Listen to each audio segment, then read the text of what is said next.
Ipinagmalaki ngayon ni Pangulong Aquino ang patuloy na paglago ng pamumuhunan sa bansa na nagbukas ng karagdagang trabaho para sa mga mamamayan.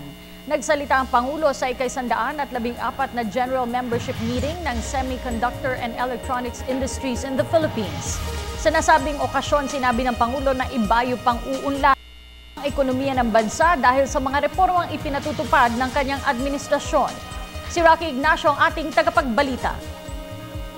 Nagpahayag ng kumpiyansa si Pangulong Aquino na magpapatuloy ang magandang galaw na ekonomiya ng bansa. Sinabi ito ng Pangulo sa ginanap na 114th General Membership Meeting ng Semiconductor and Electronic Industries in the Philippines sa Soler Hotel. Today, more than ever, I believe that formidable is an apt description. Despite less than favorable conditions in the global economy, the semiconductor and electronics industry continues to be a massive contributor to our exports and our economy. Sa kabila kasi ng global economic crunch, umangat pa sa 10% ang dagdag pamumuhunan sa Pilipinas, pati na ang pagkakaroon ng mahigit 30,000 trabaho para sa mga Pilipino sa naturang larangan. I am quite optimistic, and here's why. Despite a year-on-year decline in the electronic industry share in total exports, I'm told an additional 31,000 Filipinos found employment with you in 2012. There is also the 10% increase in the investments your industry recorded, from $2.45 billion in 2011 to $2.7 billion in 2012.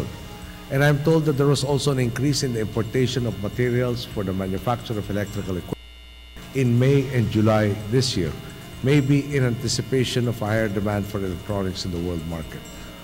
Nauna nang kinilala ang Pilipinas bilang isa sa may pinakamabilis na paglago ng ekonomiya sa rehiyon dahil na rin sa ipinatupad na reforma sa ilalim ng Aquino administration. There is even more reason for you to be optimistic today. With a government that is truly committed to working with you, I am not just talking about efforts to improve infrastructure and boost competitiveness, but rather, and also, to clean up systems and streamline processes, and to invest in our people so that you can rest easy in entrusting your operations to healthy, skilled, and talented workers. I am talking about our government doing its part for sectors whose economic contributions are truly remarkable, sectors like yours. We will not just stand by and wait to reap the benefits of your growth. The same confidence that you have shown the Philippines, we are now in a position to repay. Para sa Telebisyon ng Bayan, Rocky Ignacio.